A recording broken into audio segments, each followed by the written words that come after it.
ഞാൻ കവിത എഴുതിയിരുന്നെങ്കിലും ഉം. ഒരു ഘട്ടത്തിൽ നമ്മൾ പേശലമല്ലൊരു വസ്തുവും ഇവിടെ പ്രേക്ഷകനില്ലെങ്കിൽ എന്ന് പറഞ്ഞ പോലെ ഞാൻ വളരെ തുറന്ന് പറയാണ്. എനിക്ക് ഒരു സ്ഥലത്ത് ഞാൻ കവിത അയച്ച് കുറേ സ്ഥലത്ത് നിന്ന് മടക്കിയിട്ടുണ്ട്.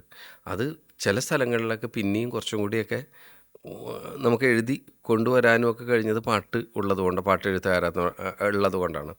കവിയാവുക എന്ന് പറഞ്ഞു കഴിഞ്ഞത് എൻ്റെ ആഗ്രഹമാണ്. പാട്ടെഴുത്തുകാരനാണെന്ന് പറഞ്ഞത് എൻ്റെ അസ്തിത്വമാണ്. അപ്പോൾ രണ്ടും എനിക്ക് വിടാതിരിക്കാൻ പറ്റില്ല. അപ്പോൾ അതാണ് എൻ്റെ, അപ്പോൾ രണ്ടും കൊണ്ടുപോകണം എന്ന് തന്നെയാണ് വിചാരിച്ചത്. ഒരുപാട് നമ്മൾ തീർച്ചയായും. മനസ്സിലാക്കേണ്ടത് ടാലൻറ്റഡ് ആയിട്ടുള്ള ഒരുപാട് കുട്ടികൾ എഴുതാനും ഒക്കെ താല്പര്യമായിട്ട് അത്രമേൽ എഫേർട്ട് ഇട്ടിട്ട് വരുന്ന ചെറിയ ചെറിയ കുട്ടികളുണ്ട്. നമ്മൾ